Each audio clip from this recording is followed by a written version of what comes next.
விருதுநகர் மாவட்டம் கிருஷ்ணன் கோவிலில் கல்வி பணியில் கடந்த 34 ஆண்டுகளாக சிறப்பாக சேவையாற்றி வரும் VPMM கல்வி நிறுவனங்கள், கலை மற்றும் அறிவியல் கல்லூரி, பொறியியல் கல்லூரி, நர்சிங் கல்லூரி, கல்வியியல் கல்லூரி உள்ளிட்ட பல்வேறு கல்வி நிறுவனங்கள் ஒரே வளாகத்தில். ரியாஸ் அகமது, உங்களிடமிருந்து நான் ஆரம்பிக்கிறேன். சட்டசபை நிகழ்வுகள் நாள்தோறும் பரபரப்பாக போய் கொண்டிருப்பதை நாம் அறிவோம். மிக முக்கியமான ஒரு விஷயம் தொகுதி மறு வரையறை. அந்த மசோதா கடந்த முறை வரவில்லை, இனி எப்போது வரும் என்று தெரியவில்லை. இப்படியான ஒரு சூழலில்தான் தாவேகா கூட்டணி கட்சிகளோட கூட்டம் அழைப்பு விடுத்து நடத்தப்பட்டது நம்ம பார்த்தோம். அனைத்து கட்சி கூட்டமாக அழைப்பு விடுக்கப்பட்டது நம்ம பார்த்தோம். தொடர் விமர்சனங்கள் வந்துட்டே இருக்குது. தென்மண்டல முதலமைச்சர் மாநாட்டிலும் அது எதிரொலித்தது. அதில் தாவேகாவோட ஸ்டாண்டில் சில மாற்றங்கள் நிகழ்ந்ததாக எதிர்க்கட்சிகள் நம்ம குற்றச்சாட்டு வைத்ததை பார்த்தோம். அது சட்டசபையிலும் இன்று எதிரொலித்திருக்கிறது. 2 விவகாரம் நம்ம தொட்டிருக்கோம் ரியாஸ். ஒன்று, ஊழல் விவகாரம் குறித்து தொடர்ச்சியாக எதிர்க்கட்சிகள் மீது ஆளும் தரப்பு பேசிக்கொண்டே இருக்கிறார்கள்.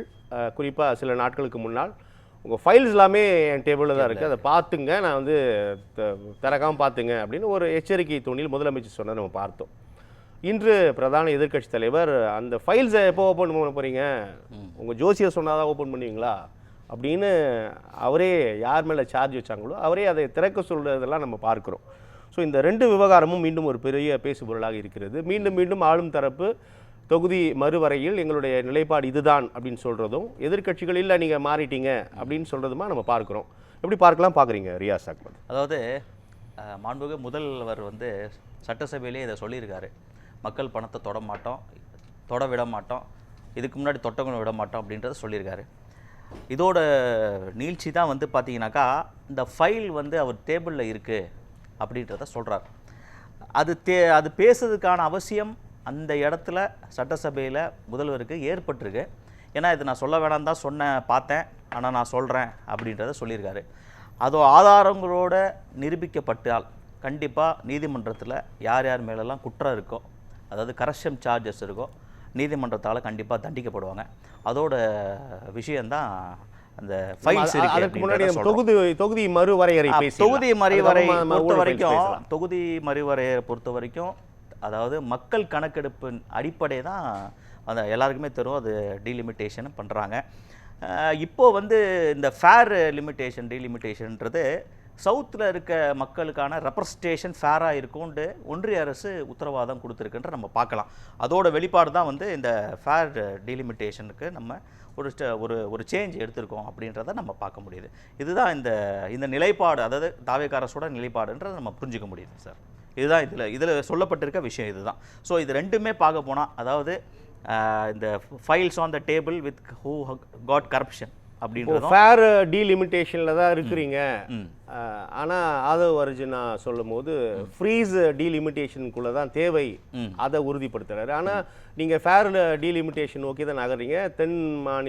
தென்மண்டல முதலமைச்சர்கள் மாநாட்டில் உங்களுடைய நிலைப்பாட்டில் மாற்றம் தெரிகிறது அப்படின்னு குறிப்பாக எதிர்க்கட்சி தலைவர் குறிப்பிடும் போது அந்த எண்ணிக்கை 543 என்ற எண்ணிக்கையை நீங்க பதிவு செய்யல அப்படின்ற ஒரு விமர்சனத்தை அல்லது கருத்தை அல்லது குற்றச்சாட்டை முன்வைக்கிறது. அதாவது எப்போவுமே பார்த்தீங்கன்னாக்கா தமிழ்நாட்டு மக்களின் உரிமை அது காக்கப்பட வேண்டும், அதுதான் தமிழக வெற்றி கழகத்தோட நிலைப்பாடு. ஸோ இந்த நிலைப்பாட்டில் உறுதியாக இருக்கிற தாவேகா அரசு தான் இப்போ இந்த லிமிட்டேஷன், இந்த ஃபேர் டீலிமிட்டேஷனை சப்போர்ட் பண்ணுறது. ஸோ ஏன் அப்படி சப்போர்ட் நம்ம பண்ணுறோம் அப்படின்னா, ஃபேர் டீலிமிட்டேஷனுக்கு பண்ணுறோம் அப்படின்னா, இந்த சேஞ்ச் ஆஃப் ஸ்டாண்ட் எப்படின்னா, சவுத்தில் இருக்க பீப்புளுக்கு நம்ம ரெப்ரசன்டேஷன் கொடுக்கணும். அதாவது மாநிலங்களவையில் தமிழ்நாட்டு மக்களோட குரல் எதிரொலிக்கணும், அவங்க உரிமையை பேசி மீட்டெடுக்கணும் அப்படின்றதுக்காக தான் இந்த ஸ்டாண்டர்டை தவிர வேறு எதுவும் கிடையாது. இதுதான் இப்போ தமிழ்நாட்டு மக்களுக்கு நம்ம உணர்த்துறோம். இப்போது நம்ம அது தொடர்பாக நம்மளும் தொடர்ச்சியாக பேசிகிட்டு இருக்கோம் ரியாஸ். இப்போது திமுக அந்த மசோதா வரும்போது திமுக இப்படியே செயல்படும், நீங்கள் செயல்படாதீங்க, வெளிநடப்பு செய்யாதீங்க, எதிர்த்து வாக்களிங்கள் அப்படின்னு அதை வச்சு நான் பேசுகிறத நம்ம பார்க்குறோம். சரி, மசோதா இன்னும் வரல. அப்போது இந்த ஒரு விமர்சனம் அல்லது இந்த கருத்து அல்லது இந்த எதிர்பதில் அப்படின்றது தேவையற்ற ஒரு வாதங்களை உருவாக்குகிறார்களா? வரும்போது பார்க்கலாம், திமுகவும் எதிர்க்கட்சியும் தன்னுடைய நிலைப்பாட்டில் உறுதியாக இருக்கிறது. அவங்க தான் நீங்க 543 எண்ணிக்கை கூட சொல்ல மறுக்கிறீங்கன்னு கேள்வி எழுப்பும் போது, அந்த மசோதா வந்தா திமுக இந்த நிலைப்பாடு எடுக்கும், இந்த மசோதா வரும்போது நீங்க அதை எடுக்காதீங்க அப்படின்னு ஒரு அறிவுரை சொல்றது வந்து அது ஒரு சரியான இதா? கரெக்ட். அதாவது டிபேட்டே வந்து கான்ஸ்டியூஷன்ல கொடுக்கறப்பட்டே ஒரு ரைட்டு தான். ஸோ ஆளுங்கட்சி ஒரு பக்கம், எதிர்க்கட்சி. ஸோ மக்களுக்கு என்ன தேவையோ அதை டிபேட் மூலயமா, அது டீலிமிட்டேஷனாக இருந்தாலும் சரி, வேறு எந்த ஒரு ஒன்றிய அரசு கொண்டு வந்த திட்டமாக இருந்தாலும் சரி, so there should be a fair debate. அதுதான் அந்த டிபேட்டே ஷுட் பி ஃபேர். அதாவது அரசியல் பேசாமல் வெறும் ஃபேர் டிபேட் இருக்கா? ஆமாம் இருக்கு, கண்டிப்பா இருக்கு சார். ஃபேர் டிபேட் இருக்கனால தான் அதுல சில ஐயங்கள் வைக்கிறார்களே. ஃபேர் டிபேட் இருக்கா? ஃபேர் டிபேட் இருக்கனால தான் சார் வாத எதிர்வாதங்கள் அப்படிங்கிறது வெறுமனே இஷ்யூ பேஸே இல்லாம நீங்க எதை பேசினாலும் நாங்க அட்டாக் பண்ணுவோம், நீங்க எதை பேசினாலும் நாங்க சொல்லுவோன்ற மாதிரி that is a fair debate. Fair debate இருக்கா? கண்டிப்பா இருக்கு, கண்டிப்பா இருக்கு. ஏன்னா ஸ்டார்டிங் ஃப்ரம் 929 இருந்து எப்போ சட்டசபை முடிதோ அப்போ வரைக்கும் அதை லைவ் பண்றாங்க.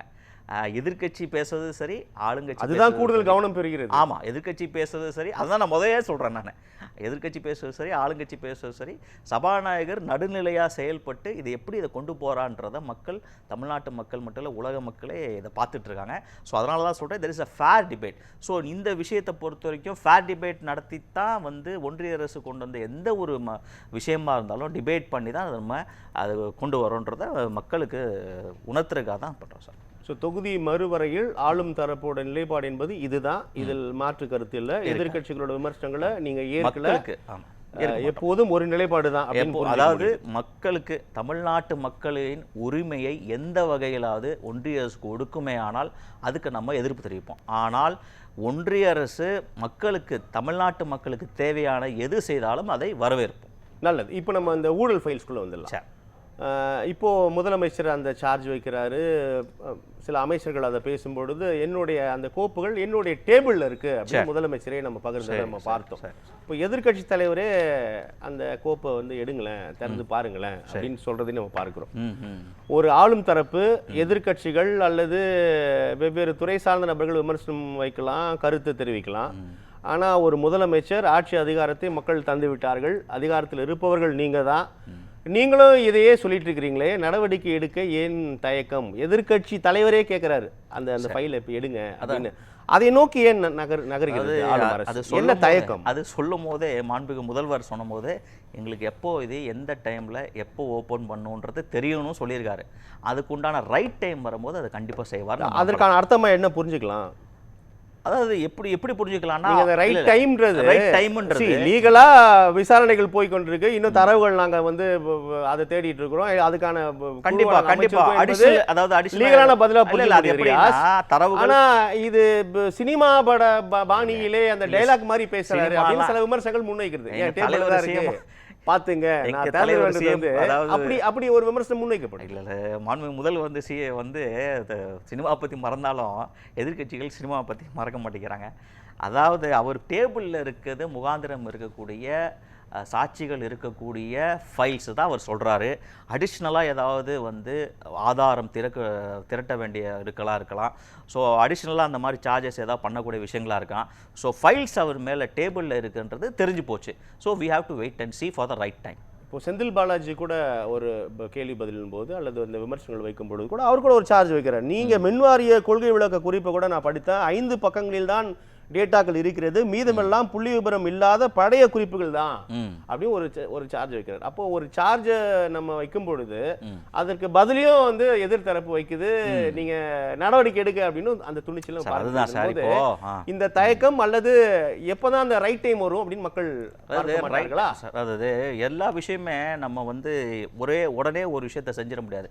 That do with the previous members of the house, சரிங்களா? இப்போது ப்ரெசன்ட் மெம்பர்ஸாக கூட இருக்கிறாங்க, பட் அந்த opposite party. So right time வரும்போது கண்டிப்பாக இதை மாண்பு முதலமைச்சர் செய்வார்.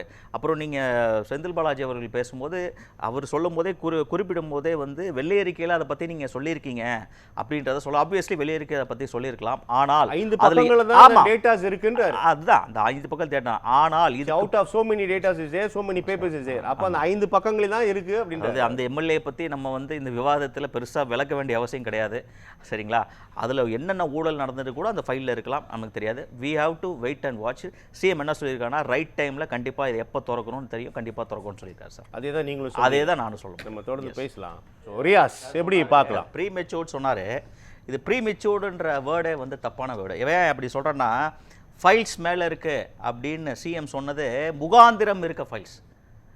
அதாவது இது லீகலாக சொன்னால் ப்ரைமா ஃபேசி அப்படின்னு சொல்லுவாங்க.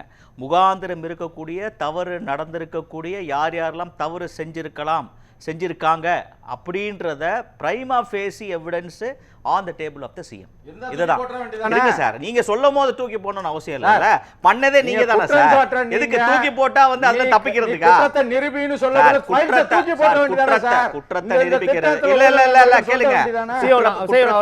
இல்ல நான் சொல்றேன், குற்றத்தை நிரூபிக்கிறது எங்களோட கடமை, தண்டனை கொடுக்க வேண்டியது நீதிமன்றம். எங்க முன்னாடி இருக்க டேபிள்ல உங்க ஃபைல்ஸ் இருக்கு அப்படின்றது மிரட்டுறதுக்காக அரசியலுக்காக கிடையாது. இது வந்து நாங்க சொல்லும் போதே மக்கள் பணத்தை யாரெல்லாம் தொட்டாங்களோ அவங்க விட மாட்டோம் அப்படின்னு சட்டசபையில சொல்லியிருக்காரு. சிஎம் வந்து சட்டசபையில சொல்லியிருக்காரு. அதோட நீட்சி தான் இது, சரிங்களா? அது ஃபைல்ஸ் இருக்கு அப்படின்னு சொல்லும் போது எதிர்கட்சி தலைவர் வந்து சொல்றாரு விட வேண்டியதானே. எங்களுக்கு தெரியும் எப்போ விடணும் அப்படின்றதும் அவர் நாசூக்கா சொல்லியிருக்காரு. இதைத்தான் நீங்க புரிஞ்சுக்க வேண்டிய. ரெண்டாவது, நில அபகரிப்பு வழக்கு நண்பர் சொன்னாரு, நில அபகரிப்பு ஒரு தனியாக ஸ்பெஷல் டீம் போட்டது திமுக தான். மாண்புமிகு முன்னாள் முதலமைச்சர் அம்மா அவர்கள் இல்லை சார், எவ்வளோ வழக்கு வந்து நிரூபிக்கப்பட்டிருக்கு. திமுக தான் விஞ்ஞான ஊழல் பண்ற கட்சின்னு மக்களுக்கு எல்லாமே தெரியும். ஏன் சார் வந்து திமுகக்கு இந்த கடந்த வந்து தேர்தலில் வாக்களிக்கல? நீங்க சொன்ன எதுவுமே செய்யலை அப்படின்றதுக்காகவும் உங்க மேல ஊழல் கரை படிஞ்சிருக்கு அப்படின்றதுக்கு நல்லா தெரியும் மக்களுக்கு. அதனால தான் வாக்களிக்கலாம். அதனால தான் நல்லது ரியாஸ், அவ்வளோதான் தோத்தார்.